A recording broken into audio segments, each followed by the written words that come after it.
This story is called The Woman Who Had Once Been Pretty and the Great Midnight Magic of Jump Night.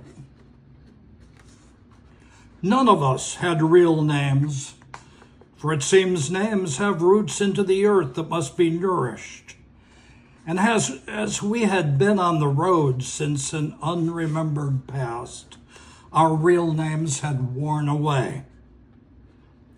The gypsies' chickens each had their own names, solid chicken names.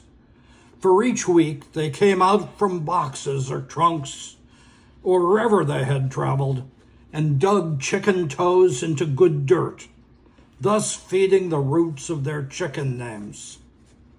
My name was Sparky, for I brought electricity. The name came from the job. All electricians were called Sparky. I had not earned another name through some great adventure or quest. By custom, those who chose names must honor the name. Call yourself Carpenter, if you will, but then show honor to wood and the thought of wood, to tools and to the thought of tools. Now a man may be cowboy who has lost his horse and walks carrying his saddle.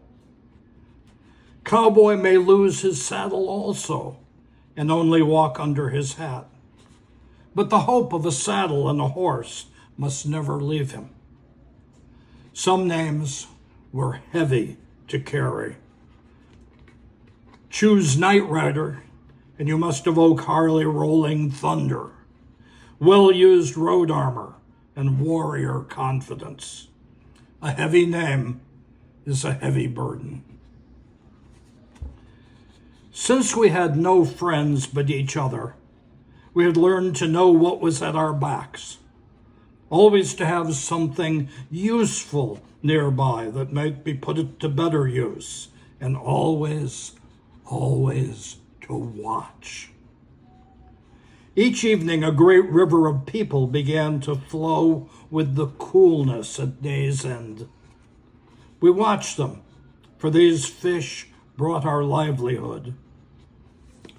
Early in the week, perhaps on Tuesday, I first saw the woman who once had been pretty.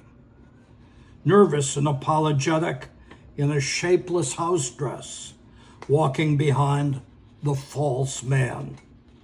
He was a piece of work, big, but without strength in his soul, arrogant, but without confidence.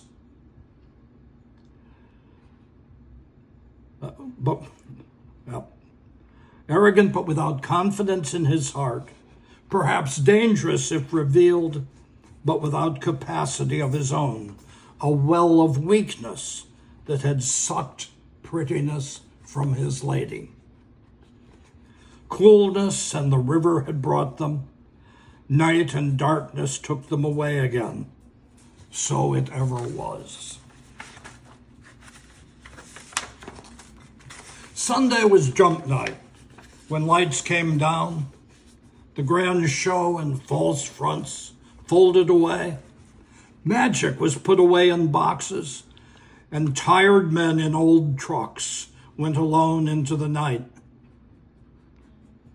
But just before the music ended, came the great midnight magic of jump night.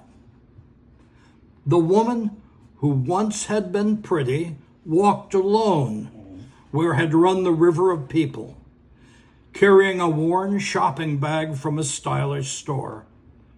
Her best shoes were on top, soles up, still tan and shiny around the edges, but worn thin and dark in the middle. "Can I come with you?" asked the woman who had once been pretty. Between sudden courage and fear, "Do you have a place for me?" Rough men we were, sticky with sweat in the night, but welcoming this interruption from straining and lifting. And this question we knew, for each of us had also come before to this time and juncture. Yes. Have you eaten? There's still some potluck from the cook who's not gone yet. You're poke small. Would you be needing a blanket? How would you like to be called?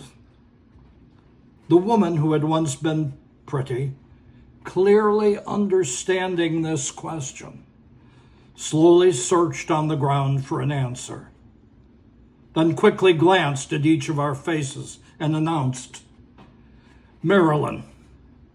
I always wanted to be a Marilyn.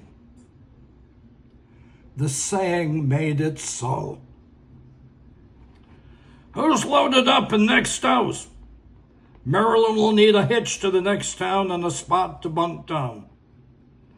This was the great midnight magic of jump night, for by day's end, Marilyn was a person she had never known before, in a town she had never known before, with friends she had never known before. Monday saw Marilyn with a tent and game for money and shelter. She had her own way and space, bought new clothes, had her hair done, and soon bought a car.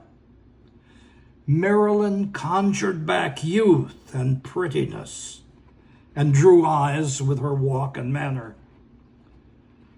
Many towns later, Marilyn brought a bow for our approval. Close upon midnight, on another jump night, Marilyn and her man stood comfortably, hand in hand, as I drove into the night.